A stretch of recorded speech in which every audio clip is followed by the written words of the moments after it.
డెంగ్యూలో అసలు BP down ఎందుకు అవుతుంది అంటే, డెంగ్యూలో ఏదైతే మన రక్తనాళం బ్లడ్ వెసల్స్ అనేవి ఉంటాయో వాటి గోడలు, ఇది బ్లడ్ వెసల్ అయితే దీని గోడ అనుకుంటే ముందుకు వెళ్తూ ఉంటుంది. ఈ బ్లడ్ వెసల్ అనేది డ్యామేజ్ అవుతుంది. ఎప్పుడైతే ఈ రక్తనాళాల గోడలు ఎప్పుడైతే డ్యామేజ్ అవుతాయో వాటిలో నుంచి వాటర్ అంటే బ్లడ్‌లో ఉన్న వాటర్ గాని, ప్రోటీన్స్ గాని ఇవన్నీ స్లోగా బయటికి లీక్ అవుతూ ఉంటాయి అటుపక్క, ఇటుపక్క. అంటే ఒక పైప్‌లోంచి నీళ్లు వెళ్తూ ఉంటే అటుపక్కల, ఇటుపక్కల హోల్స్ చేస్తూ ఉంటే ఎట్లా ఉంటది? ఆ వాటర్ అంతా మెల్లగా బయటకు వచ్చేస్తూ ఉంటది.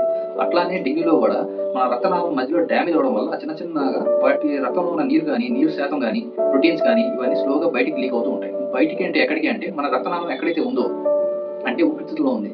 ఊపిరితిత్తుల చుట్టుపక్కల భాగంలో ఈ వాటర్ అంతా అక్యుములేట్ అవుతూ ఉంటుంది. అట్లానే పొట్ట, పేగుల మీద ఏదైతే బ్లడ్ వెసల్స్ ఉంటాయో అట్లా స్లోగా పేగుల చుట్టూరు ఈ నీరంతా పేరుకుంటూ ఉంటుంది. అట్లానే గుండె చుట్టూరు పేరుకునే అవకాశం ఉంటుంది. ఈ పొట్ట, పేగుల చుట్టూరు ఎప్పుడైతే ఈ వాటర్ అంతా పేరుకుంటుందో దాన్ని అసైటిస్ అంటాం.